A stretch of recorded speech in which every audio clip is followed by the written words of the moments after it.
Squaring का concept हम लोग 6 छोटे छोटे वीडियो में लेकर आएंगे, जिसमें कि पार्ट 1 में हम लोगों ने 31 से लेकर के 49 तक के नंबर्स का स्क्वायरिंग को सीखा।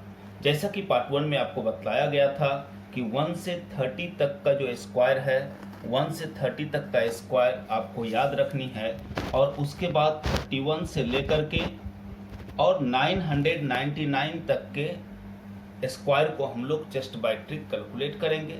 इस संदर्भ में पहला कंसेप्ट जो कि पार्ट 1 में है, अगर पार्ट 1 का वीडियो किसी ने नहीं देखा हो तो डिस्क्रिप्शन में उसका लिंक दिया गया है, आप उसको देखिए।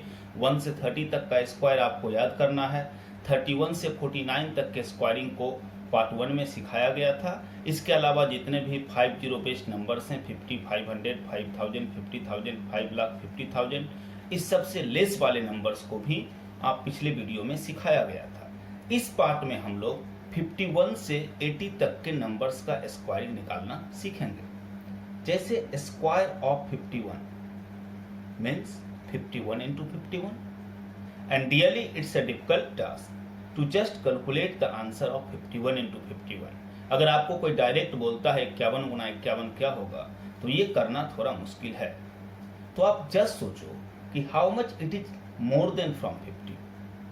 तो ये 50 से कितना मोर है, तो ये 50 से 1 मोर है। तो आप 1 into 1 कर लो। रूल्स कहता है कि आपको डायरेक्ट 51 into 51 करने में दिक्कत है, तो आप सोचो ये 50 से कितना मोर है, और यह 50 से 1 मोर है, तो आप 51 into 51 के बदले 1 into 1 कर लो। फर्स्ट स्टेप के बाद हमेशा लेफ्ट साइड और right side number of digit equal maintain करना चाहिए। तो ये 2 डिजिट का है, तो एक 0 दे करके हम राइट साइड में भी 2 डिजिट मेंटेन कर ले। ये हमेशा ध्यान में रखना है कि फर्स्ट स्टेप के बाद लेफ्ट साइड और right side number of digit equal maintain होना चाहिए। फिर यह 50 से 1 मोर है, तो आप 25 में 1 ऐड कर लो, ये आंसर हो जाएगा। यानी आपके सॉल्यूशन का रूल होता है more into more, 25 plus more plus carry. और 1-2 एग्जांपल से आप इसको समझेंगे। जैसे मान लो square of 52 means what, 52 into 52। अब डायरेक्ट 52 into 52 में आपको दिक्कत हो रही है, तो आप सिंपली सोचो कि यह 50 से कितना मोर है, तो यह 50 से 2 मोर है। तो रूल्स कहता है मोर इनटू मोर, तो आप 2 मोर है तो मोर इनटू मोर, 2 into 2 4 कर लो। फिर रूल्स कहता है फर्स्ट स्टेप के बाद लेफ्ट साइड और right side number of digit equal होना चाहिए। तो लेफ्ट साइड 2 डिजिट है, तो राइट साइड में भी हम एक 0 देकर इसको 2 डिजिट बना देंगे। हमेशा इक्वल कर लेना है। फर्स्ट स्टेप के बाद लेफ्ट साइड और right side number of digit equal करना है, बैलेंस करना है। फिर 50 से यह 2 मोर है, तो हम 25 में 2 ऐड कर देंगे, 27। ये आपका आंसर होगा। जैसे 54, 50 से 4 मोर है, 4 into 4 16। अब यहां देखो फर्स्ट स्टेप के बाद हमें लेफ्ट साइड और right side number of digit equal करना होता है। तो यहां ये 2 डिजिट के बदला 2 डिजिट अपने आप मेंटेन हो गया, इक्वल हो गया, तो हम 0 नहीं देंगे। इससे पूर्व के दोनों एग्जाम्पल में जब सिंगल डिजिट होता था और लेफ्ट साइड में 2 डिजिट रहता था, तो हम 0 दे के मेंटेन करते थे। यहाँ ये अपने आप हो गया। फिर यह 50 से 4 मोर है, हम 25 में 4 ऐड कर देंगे, 29 आंसर हो। जैसे 57, 50 से 7 मोर, 7 into 7 49। ये 2 डिजिट के बदला 2 डिजिट अपने आप मेंटेन हो गया, तो 0 देने की आवश्यकता नहीं है। 50 से 7 मोर है, 25 में 7 ऐड कर देंगे, 32। जैसे 62, 50 से 12 मोर, देन 12 into 12 144। अब देखो ये 2 डिजिट ही है, लेकिन 144 में 3 डिजिट है। तो हमने क्या सीखा है कि फर्स्ट स्टेप के बाद लेफ्ट साइड और right side number of digit equal maintain करना है। तो ये 2 डिजिट है, तो हम 144 का 44 2 ही डिजिट 1 यहाँ लिखेंगे राइट साइड में, और ये 1 हमारा कैरी हो जाएगा। जो फॉर्मूले में कैरी की चर्चा, इससे पहले के एग्जाम्पल में कैरी का जरूरत नहीं था, यहाँ से जरूरत है। तो क्या करेंगे, 50 से 12 मोर, तो 12 का स्क्वायर 144, लेफ्ट साइड में 2 डिजिट है, तो राइट साइड में 144 का 2 ही डिजिट लिखे, 44 1 कैरी।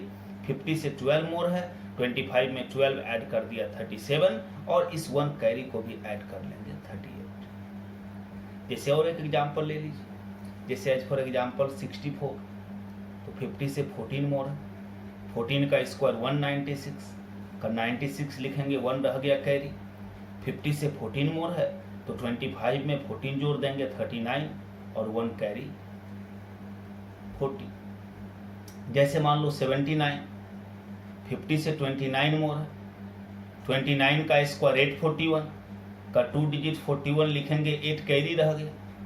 50 से 29 मोर है तो एज पर रूल 25 में 29 जोड़ेंगे तो 54, और 8 कैरी जोड़ देंगे, 54 प्लस 8 62, तो 6241 इज द राइट आंसर। तो स्टूडेंट्स, अगर आपको 1 से 30 तक का स्क्वायर याद है और इस छोटे से कंसेप्ट को आपने समझा, तो आप 51 से 80 तक के नंबर्स का स्क्वायर इस ट्रिक से निकाल सकते हैं। पार्ट 1 में जो हमने सीखा था 31 से 49, वो 50 से लेस था तो हम सब्ट्रैक्ट करते थे, और यहाँ ये 50 से मोर है तो हम ऐड करते हैं। बस उसका पार्ट 1 वाले रूल्स का ये रिवर्स रूल है।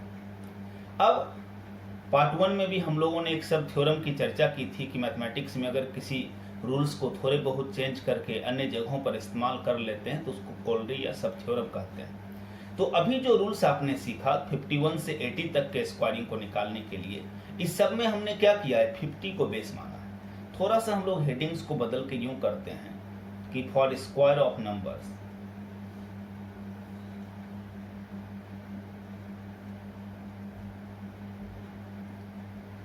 more than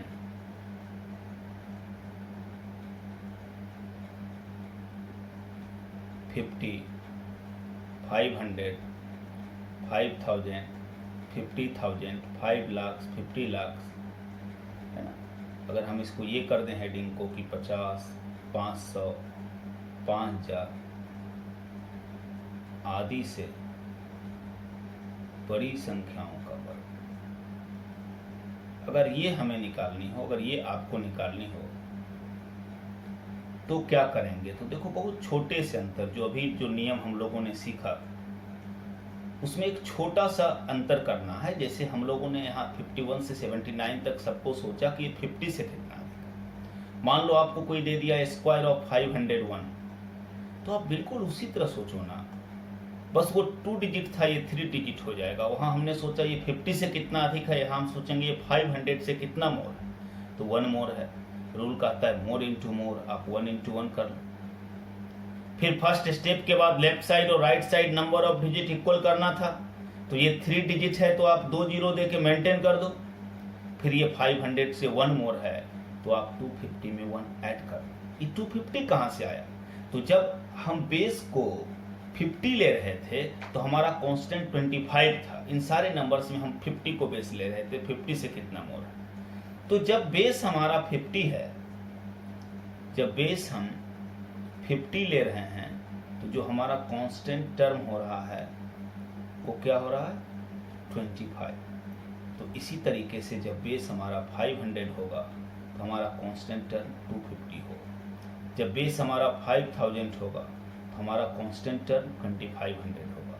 जब बेस हमारा 50,000 होगा तो हमारा कांस्टेंट टर्म 25,000 होगा, एंड सो ऑन। ये चलेगा, बेस 5 लाख तो 2,50,000, 5 करोड़ तो उसका हाफ, ये चलता रहेगा। तो और कुछ एग्जाम्पल दीजिए, बस बेस को हम ध्यान में रखेंगे और कुछ एग्जाम्पल से और समझिए। जैसे मान लो 507, 500 से 7 मोर, तो 7 इंटू 7 49। फर्स्ट स्टेप के बाद लेफ्ट साइड और right side number of digit equal होना चाहिए।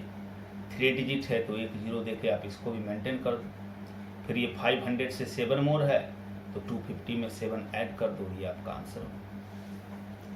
जैसे 513, 500 से 13 मोर है तो 13 का स्क्वायर 169।